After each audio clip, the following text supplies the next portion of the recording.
Bismillahirrahmanirrahim. I am Falak Batul and I'll demonstrate biology practical. Students, in today's session, we are going to discuss structure of hen's egg and study of development of chick embryo 48 or 72 hours from prepared slide. So, let's move to the board.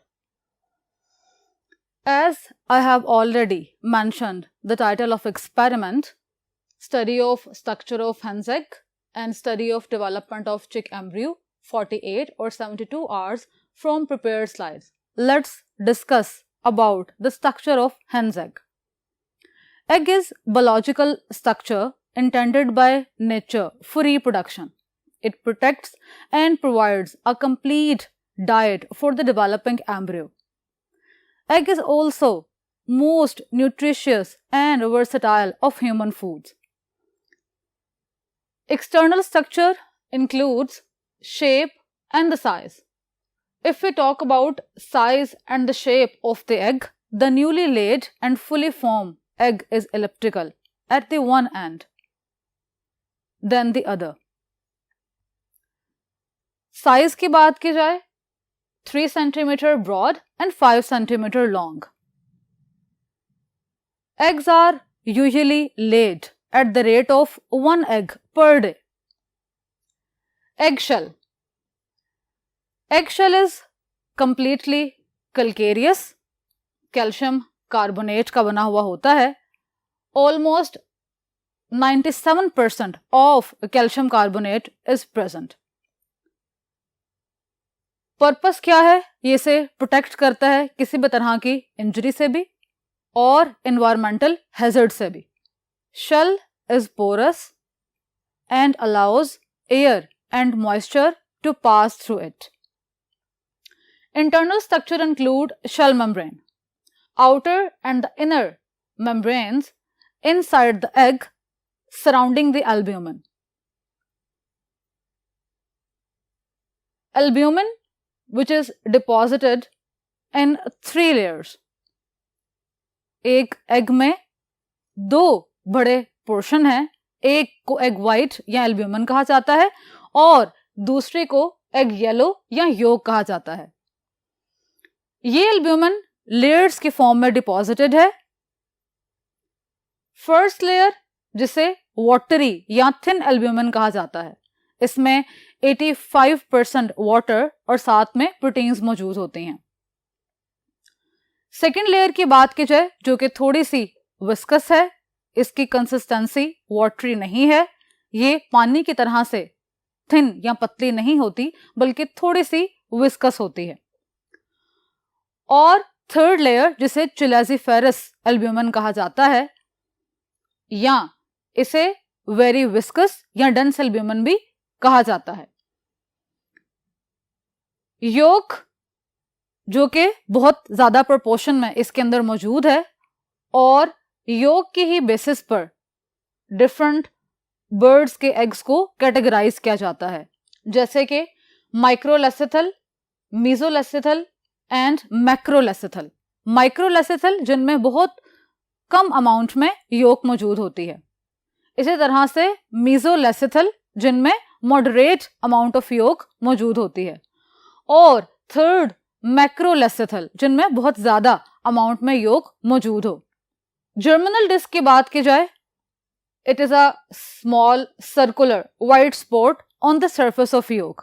इसे मजीद detail से देखने के लिए हम अपने next board पर देखते हैं.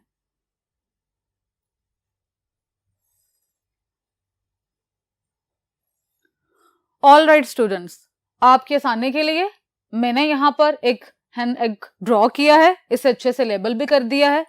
हर पार्ट को देख लेते हैं. So please have a look. एक हैन एग की अगर शेप को देखा जाए तो मैंने ऑलरेडी आपको बताया कि ये एलिप्टिकल है. एक साइड ब्रॉडर है देन द अदर. इसके साइज की बात की जाए 3 सेंटीमीटर ब्रॉड और ये 4 to 5 सेंटीमीटर लॉन्ग हो सकता है.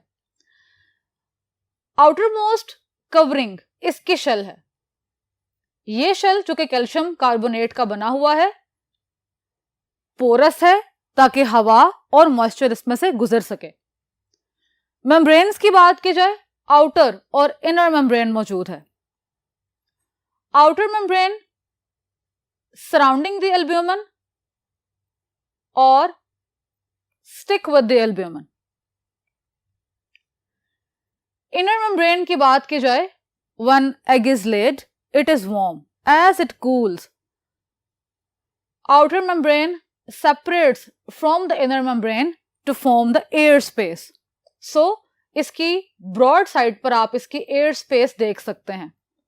एक interesting point, जितना egg freshly laid होगा उसमें उतनी ही air space कम होगी। वो जितना पुराना चला होता जाएगा उसमें air space बढ़ती चली जाएगी। Now we will talk about deposition of the albumin, जो कि layers की फॉर्म में है। सबसे मार्जिन पर अगर आप देखेंगे तो थिन एल्ब्यूमिन प्रेजेंट है। मैंने आपको जैसे पहले भी बताया, इसे थिन या वाटरी एल्ब्यूमिन कहते हैं।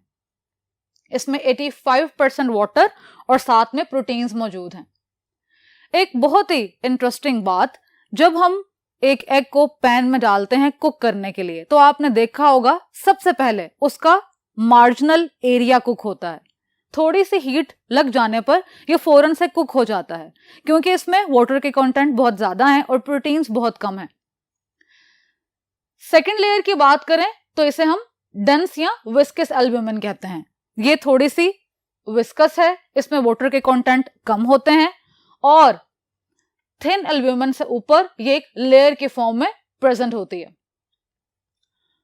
थर्ड लेयर, जिसे कि चिलाजिफेरस या वेरी डेंस और विस्कस एल्ब्यूमिन कहा जाता है, ये योक के साथ साथ मौजूद होती है।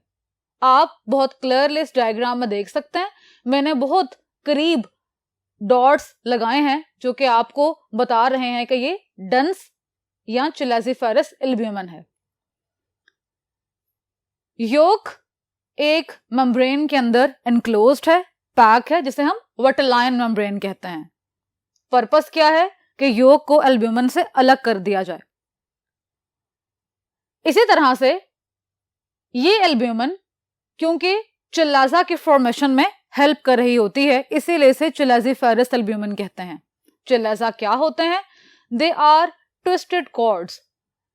यहां पर आपको कॉर्ड्स की तरह, रस्सियों की तरह स्ट्रक्चर नजर आ रहे हैं, इन्हें हम चिल्लाजा कहते हैं। पर्पस क्या है? एक एग के अंदर योक को सेंट्रलाइज रखना। आप एग को घुमा दें, उसे ट्विस्ट करें, उसे शेक कर दें, लेकिन हमेशा योक अपने सेंट्रलाइज पोजीशन में होती है। सो चिल्लाजा योक को उसकी सेंट्रल पोजीशन में रखने में मदद देते हैं।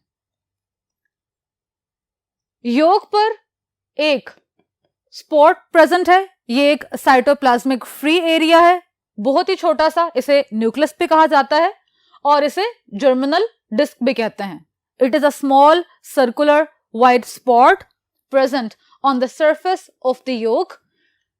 It is where sperm enters the yolk. इसी तरह से एक एम्ब्रियो इस योक पर डेवलप होता है और इस योक को इस्तेमाल करता है एज अ फूड, ताकि वो इसे इस्तेमाल करे और अपनी डेवलपमेंट को जारी रख सके। एक इंपॉर्टेंट पॉइंट का यहां पे मैं इजाफा करना चाहूंगी, हम यूजुअली जो एग्स इस्तेमाल करते हैं वो तमाम के तमाम अनफर्टिलाइज हुआ करते हैं। अगर एक फर्टिलाइज्ड एग हो और हम उसे एक एम्बिएंट टेम्परेचर प्रोवाइड करें तो फिर एक एम्ब्रियो इसमें डेवलप होना शुरू होगा। जब ये फर्टिलाइज एग ले कर दिया जाता है तो उसके बाद इसकी डेवलपमेंट रुक जाती है, अरेस्ट हो जाती है। दोबारा से एक फेवरेबल टेम्परेचर मिलने पे ये अपनी डेवलपमेंट को शुरू कर देता है। ये एक स्ट्रक्चर था hen egg का। Now the question is which stage the embryo is in when hen egg is laid? When hen egg is laid, it is in blastula or undergoing gastrulation. It is a process of cellular movement जिसके result में germinal layers बनती हैं। Ectoderm, endoderm, mesoderm. ये description थी structure of hence egg की। Alright students, एक और बहुत ही इंटरेस्टिंग क्वेश्चन, विच केम फर्स्ट, hen और द एग? आप मुझे सोचकर बताइए। चलिए मैं आपको इसका जवाब बताती हूँ। It is scientifically proved chicken came first because a protein which makes the eggshell is only produced by the hen. किस तरह से ये एगशेल प्रोड्यूस होता है, मैं आपको इसका कॉन्सेप्ट जरूर बताना चाहूंगी। हेन की ओवरी में योक क्लस्टर के फॉर्म में मौजूद होती हैं। ये योक के क्लस्टर्स जैसे ही ओवरी से रिलीज हो जाते हैं तो ओविडक्ट में आ जाते हैं। वहां पर एक पूरा ट्यूबुलर पार्ट है जिसके मुख्तलिफ हिस्से हुआ करते हैं। ये उससे गुजर कर यूट्रस में आती है। यूट्रस को शेल ग्लैंड भी कहा जाता है। इस शेल ग्लैंड में आने से पहले या यूट्रस में आने से पहले एल्ब्यूमिन इकट्ठी होती है और उसके साथ योक कंबाइन होती है और चिल्लाजा की फॉर्मेशन होती है जो कि ट्विस्टेड कॉर्ड्स हैं। आफ्टरवर्ड्स जब ये यूट्रस में आ जाता है यानी कि शेल ग्लैंड में पहुंच जाता है तो इसके ऊपर एक शेल सिक्रीट कर दिया जाता है। फिर ये क्लोइकल अपर्चर के थ्रू बॉडी से बाहर एक्सपेल कर दिए जाते हैं। अगर फर्टिलाइजेशन की बात करूं तो ये इंटरनल हुआ करती है। ऑलराइट स्टूडेंट्स, ये था स्ट्रक्चर ऑफ हेन एग। हमने इसके पूरे स्ट्रक्चर को डिटेल से स्टडी कर लिया है। अब हम मजीद देखेंगे 48 और 72 आर के एम्ब्रियोज को, जिनकी स्लाइड्स को हमने बाद में स्टडी करना है अंडर द माइक्रोस्कोप। 48 और 72 आर के एम्ब्रियो को डिस्कस करने से पहले एक इंपॉर्टेंट चीज जो कि मैं आपको बताना चाहूंगी, हम ये देखने जा रहे हैं कि ऑर्गेनोजेनेसिस किस तरह से हो रही है। ऑर्गेनोजेनेसिस डिफरेंट ऑर्गन्स किस तरह से बनेंगे। अगर हम फर्टिलाइज्ड एग को इनक्यूबेटर में रख दें और उन्हें वही टेम्परेचर प्रोवाइड करें जो कि उन्हें अपनी मदर बॉडी से मिलता है तो उनकी डेवलपमेंट शुरू हो जाती है। इसके बाद हम 24 आवर, 36 आवर, 48 आवर, 72 आवर और 92 आवर्स इन घंटों पर इनक्यूबेटर से एग को निकाल सकते हैं और उनसे स्लाइड को प्रिपेयर कर सकते हैं। हमारे पास 48 और 72 आवर चिक एम्ब्रियो मौजूद हैं। इनकी डिस्क्रिप्शन को देखने के लिए हम नेक्स्ट बोर्ड पर देखते हैं। All right students, 48 hour embryo. Organogenesis या डेवलपमेंट की बात की जाए, वो कौन कौन से पार्ट्स हैं जो कि 48 आवर्स तक बन चुके होंगे। Please have a look on this diagram. आप बहुत क्लियरली देख सकते हैं कि बहुत ही प्रोमिनेंट हेड और नेक मौजूद है। ये हेड और नेक बहुत ज्यादा प्रोमिनेंट है 48 आवर पर। इसी तरह से यहां पर आपको एक ऑप्टिक कप नजर आ रहा है। ऑप्टिक कप का मतलब यह है कि फ्यूचर में ये इससे आई की फॉर्मेशन होगी। इसी तरह से ऑडिटरी वेसिकल, इसका फेट क्या है, इसका फ्यूचर क्या है कि ये ईयर बनाएगा। 48 आवर एम्ब्रियो में जो हमें बहुत ही प्रोमिनेंट नजर आएंगे वो इसके सोमाइट्स हैं और यहां पर सोमाइट्स पेयर के फॉर्म में मौजूद होते हैं। So 19 pairs of somites are present here. They are countable, इन्हें काउंट किया जा सकता है। ये क्या बनाएंगे, ये बैकबोन और मसल्स बनाने में मदद करते हैं। इसी तरह से अगर मैं इसकी टेल रीजन की बात करूं तो एक टेल बर्ड आपको यहां पर नजर आ रहा है। इससे टेल बनती है लेकिन वो बाद में डिजेनरेट हो जाती है। Vitelline arteries Aahista Aahista gradually इन्हें सेंड किया जाता है योक पर ताकि योक को एज अ फूड इस्तेमाल किया जा सके। अब अगर हम इसकी रीजंस ऑफ आइडेंटिफिकेशन की बात करें कि हम इन्हें किन बेस पर आइडेंटिफाई कर सकते हैं, अगर हमारे पास माइक्रोस्कोप में एक 48 आवर एम्ब्रियो की स्लाइड लगी हुई हो तो वो क्या होंगी। Head and neck are prominent. आप डायग्राम में भी इसको देख चुके हैं। 19 pair of somites are present. 19 pair of somite हैं, ये बहुत क्लियर हैं और इन्हें काउंट भी किया जा सकता है। Heart is present on right side. Heart बहुत छोटा सा है और राइट साइड पर मौजूद होता है। इसमें किसी भी तरह के चैम्बर्स अभी नहीं बने। अब स्टूडेंट्स देखते हैं 72 आवर्स पर कितने ऑर्गन्स बन चुके हैं। यहाँ बहुत ही क्लियर डायग्राम है और आप डिफरेंशिएट कर पाएंगे बहुत आसानी से 48 आवर एम्ब्रियो को 72 आवर एम्ब्रियो से। पार्ट्स की बात की जाए तो सबसे पहले हम जिसका जिक्र करेंगे वो इसका ब्रेन है। ब्रेन के 5 पार्ट्स यहां पर डेवलप हो चुके हैं। ऑप्टिकल वेसिकल्स या ऑप्टिक कप अब बहुत ज्यादा एनलार्ज हो गया है। इसी तरह से 3 pair of gill slits are present. Gill slits pair की फॉर्म में मौजूद हैं। ये क्या काम कर रही हैं? जब एक एम्ब्रियो एक यॉक पर डेवलप हो रहा है और उसे एज अ फूड इस्तेमाल कर रहा है तो इस वक्त उसका मीडियम मुकम्मल तौर पर लिक्विड है, इसलिए यहां पर गिल स्लिट्स मौजूद हैं ताकि गैसियस एक्सचेंज को मुमकिन बनाया जा सके। ऑडिटरी वेसिकल में आप देख सकते हैं बहुत क्लियर डिफरेंस आया है कि इसका ईयर बन चुका है। इसी तरह से अगर सोमाइड्स की बात की जाए, इनके दरमियान में आपको न्यूरल ट्यूब नजर आ रही है। सोमाइड्स के नंबर अब वही नहीं है जो कि 48 आर पर थे, बल्कि अब इनके नंबर इंक्रीज होकर ज्यादा हो चुके हैं और अब यहां पर 36 पेयर ऑफ सोमाइड्स हैं। फिर से आपको बताती हूं, ये मसल्स और बैकबोन को बनाने में हेल्प कर रहे होते हैं। इसी तरह से इसका एक लेग बर्ड है जहां से इसकी जो टेल है वो अराइज होती है लेकिन बाद में डिजेनरेट हो जाती है। साथ ही साथ इनके विंग बर्ड्स हैं जो कि इनके विंग्स बनाने में हेल्प करेंगे।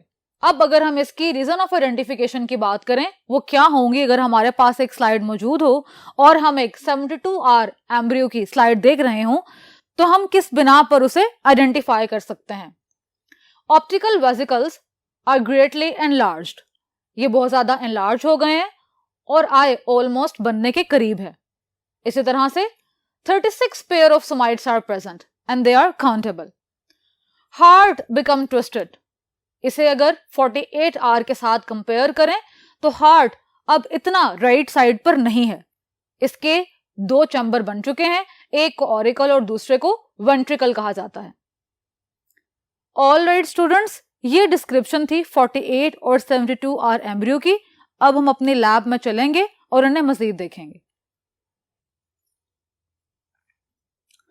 तो अब हम अपनी लैब में सबसे पहले स्ट्रक्चर ऑफ हेनेक को देख लेते हैं, इसके एक्सटर्नल स्ट्रक्चर को भी और इसके इंटरनल स्ट्रक्चर को भी। So please have a look. आप यहां पर बहुत क्लियरली देख सकते हैं एग का शेल आपको बाहर नजर आ रहा है। As I have already mentioned, ये कैल्केरियस है, कैल्शियम कार्बोनेट का बना हुआ है।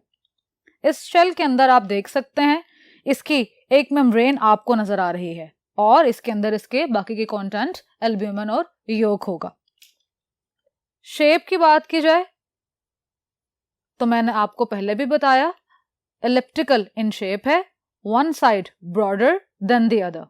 आप देख सकते हैं ये वाली साइड ब्रॉडर है, दूसरी को अगर देखेंगे तो ये ज्यादा ब्रॉड नहीं है। अब हम देखते हैं इसके इंटरनल स्ट्रक्चर को। ये पूरा पोर्शन एल्ब्यूमिन है जिसे एग व्हाइट कहा जाता है। योक एक मेम्ब्रेन में इनक्लोज्ड है जिसे हम विटेलाइन मेम्ब्रेन कहते हैं। एक बॉल की तरह ये पैक है इनसाइड द मेम्ब्रेन। चिलाजा की बात की जाए, दीज आर ट्विस्टेड कॉर्ड्स और रोप्स। आप यहाँ पे व्हाइटिश क्लाउडी स्ट्रक्चर को देख सकते हैं। स्टूडेंट्स, एक्सटर्नल स्ट्रक्चर और इंटरनल स्ट्रक्चर एक एग का आपके सामने है। मजीद इस डायग्राम में आप इंटरनल स्ट्रक्चर को बहुत क्लियरली विजुअलाइज कर सकते हैं। ये डायग्राम बहुत अच्छी तरह से लेबल भी है। अब 48 और 72 आर चिक एम्ब्रियो की प्रिपेयर्ड स्लाइड्स को देखते हैं। मेरे पास यहाँ पर एक कंपाउंड माइक्रोस्कोप है। मैं कोशिश करती हूँ कि हर सेशन में हम जब भी किसी प्रिपेयर्ड स्लाइड को विजुअलाइज करें अंडर द माइक्रोस्कोप तो मैं आपको इसके पार्ट्स फिर से एक बार रिकॉल करा दूं। इस प्रैक्टिस को करने की इसलिए ज़रूरत है क्योंकि लैब में आप जब भी कोई स्लाइड प्रिपेयर करेंगे या आप किसी प्रिपेयर्ड स्लाइड को विजुअलाइज करेंगे अंडर द माइक्रोस्कोप तो आपको इसी माइक्रोस्कोप की ज़रूरत पड़ेगी। सो इसे अच्छे से इस्तेमाल करना आना चाहिए और इसके तमाम पार्ट्स का भी मालूम होना चाहिए। सबसे पहले ऑक्यूलर या आई पीस है। ये डिफरेंट पावर के होते हैं, लाइक 5x, 10x, 15x। हमने इन्हें अपनी आसानी के लिए बनाया है। सेकेंड पार्ट की बात करूं, it is a metallic tube. ये ट्यूब की तरह की एक मेटालिक बॉडी आपको यहां पर नजर आ रही है। इसके अपर एंड पर तो आई पीस लगा है और इसके लोअर एंड पर रिवॉल्विंग नोज पीस है। इन्हें घुमाया जा सकता है, they can be rotated either way, और इसी तरह से इस पर ऑब्जेक्टिव्स लगे हैं। ये ऑब्जेक्टिव्स भी डिफरेंट पावर के हुआ करते हैं। हम इन्हें आहिस्ता से घुमाकर अपने स्पेसिमन को विजुलाइज कर सकते हैं। इसी तरह से नोब्स की बात करें, ये लार्जर इन साइज हैं और रफ फोकसिंग का काम करते हैं। हम इन्हें बहुत जेंटली आगे या पीछे घुमाकर अपनी स्लाइड को इस स्टेज पर फोकस कर सकते हैं। इसी तरह से they are smaller in size, ये भी एक पेयर की फॉर्म में मौजूद हैं और ये शार्प फोकसिंग का काम करते हैं। इन्हें भी बहुत जेंटली आगे या पीछे घुमाकर हम अपने इमेज को बहुत क्लियरली फोकस कर सकते हैं। इसी तरह से एक माइक्रोस्कोप का स्टेज है, ये सर्कुलर भी हो सकता है और ये स्क्वेयरिश भी हो सकता है। स्टेज के दरमियान में एक होल मौजूद है जो कि मिरर से आने वाली रोशनी को अपने में से गुजरने देगा। फिर वो तमाम की तमाम रोशनी इसकी बॉडी ट्यूब में आएगी और हम ऑक्यूलर या आई पीस की मदद से अपने स्पेसिमन को देख सकेंगे। पेयर ऑफ क्लिप इस स्टेज के ऊपर मौजूद है, स्लाइड को गिरने से या स्लिप होने से बचाते हैं जब हम उसे व्यू कर रहे होते हैं। इसी तरह से एक नोब है जो कि इंटेंसिटी ऑफ लाइट को कंट्रोल करता है। नीचे इसका मिरर है, दैट इज एडजस्टेबल। हम इसे घुमाकर अच्छे से लाइट को इस पर इकट्ठा कर सकते हैं। इसके आर्म की बात की जाए तो ये इसके बैक पर मौजूद है जो कि इसके तमाम पार्ट्स को उनकी पोजीशंस पर रखे हुए है। इसी तरह से इसे इसका बेस या फुट कहते हैं, that is basically the heaviest part of the microscope जो कि इसका पूरा वजन उठाए हुए है। ऑल राइट स्टूडेंट्स, अब हम चिक एम्ब्रियो की स्लाइड्स को माइक्रोस्कोप में लगाएंगे और उन्हें विजुलाइज करेंगे। तो मेरे पास यहां पर 48R चिक एम्ब्रियो की एक प्रिपेयर्ड स्लाइड है। क्लिप्स को मैंने पीछे हटा दिया है। मैं स्लाइड को इसके स्टेज पर रखूंगी, क्लिप्स लगा दूंगी।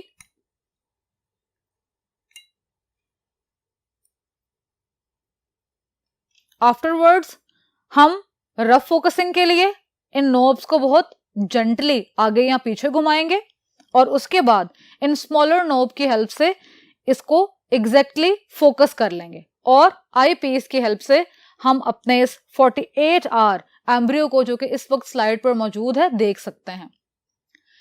ये प्रिपेयर्ड स्लाइड बनाना बहुत ही आसान है, मुश्किल नहीं है। इस पर्पस के लिए हम क्या करते हैं, एक डिजिटल इंक्यूबेटर इस्तेमाल कर सकते हैं। आप यहां पर एक डिजिटल इंक्यूबेटर देख सकते हैं जिस पर हम टेम्परेचर 37 और 38 डिग्री सेल्सियस सेट किया हुआ है और आपकी आसानी के लिए हम ऑलरेडी एक एग इंक्यूबेट कर चुके हैं। इन्हें 24R, 48R, 72R, 92R जिस भी वक्त पर देखना हो इन्हें हम इंक्यूबेटर से निकालेंगे, इन्हें तोड़कर एक पेट्री डिश में ट्रांसफर कर देंगे। आफ्टरवर्ड्स योक पर मौजूद डेवलपिंग एम्ब्रियो को सीजर्स की हेल्प से इस योक से उतार लेंगे और उसे हम एक स्लाइड पर शिफ्ट कर देंगे। फिर इनकी स्टेनिंग की जाती है और एक स्लाइड को प्रिपेयर किया जाता है। इस 48R की स्लाइड में जो भी ऑर्गेनोजेनेसिस हो चुकी है एक एम्ब्रियो की डेवलपमेंट में, वो आप इस इमेज में देख सकते हैं। ये बहुत क्लियर है, हर पार्ट आपको नजर आ रहा है। As I have already told you, head और नेक बहुत ज्यादा प्रोमिनेंट है। 19 pair of somites are present and they are countable. क्या करते हैं, मसल्स और बैकबोन बनाने में मदद करते हैं। और इसी तरह से हार्ट बहुत छोटा सा राइट साइड पर मौजूद है। ये इनकी रीजन ऑफ आइडेंटिफिकेशन है कि जब हम एक स्लाइड को व्यू करें तो वो क्या वजह है जिसकी बिना पर हम ये कह रहे हैं कि यस, ये 48 आवर का चिक एम्ब्रियो ही है। अब अपनी नेक्स्ट स्लाइड को देखते हैं।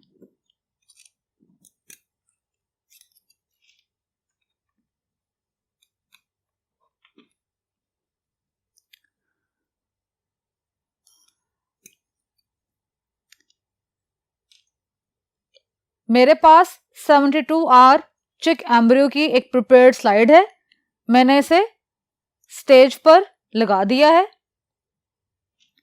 सेम हम इन नोब्स को जेंटली घुमाएंगे, इनसे रफ फोकसिंग करेंगे।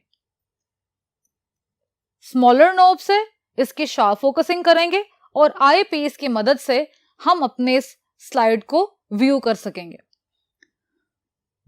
इस डायग्राम में आप बहुत क्लियरली 72 आवर चिक एम्ब्रियो के तमाम पार्ट्स को देख सकते हैं। आप ये देख सकते हैं कि 48 आवर्स पर कितनी ऑर्गेनोजेनेसिस हो चुकी थी और 72 आवर्स तक कितने मजीद पार्ट बन चुके हैं। सो यहां पर ब्रेन के 5 पार्ट्स बहुत ही प्रोमिनेंट हैं। 36 पेयर ऑफ सोमाइट्स हैं जिनके दरमियान में न्यूरल ट्यूब आप बहुत क्लियरली देख सकते हैं। इसी तरह से टेल बड, विंग बर्ड और वर्टेलाइन आर्टरीज मौजूद हैं ताकि योक को एज अ फूड इस्तेमाल किया जाए और ये एम्ब्रियो मजीद डेवलप हो सके। All right students, this is all from today's lecture. इंशाल्लाह नेक्स्ट सेशन में किसी नए प्रैक्टिकल के साथ हाजिर होंगे।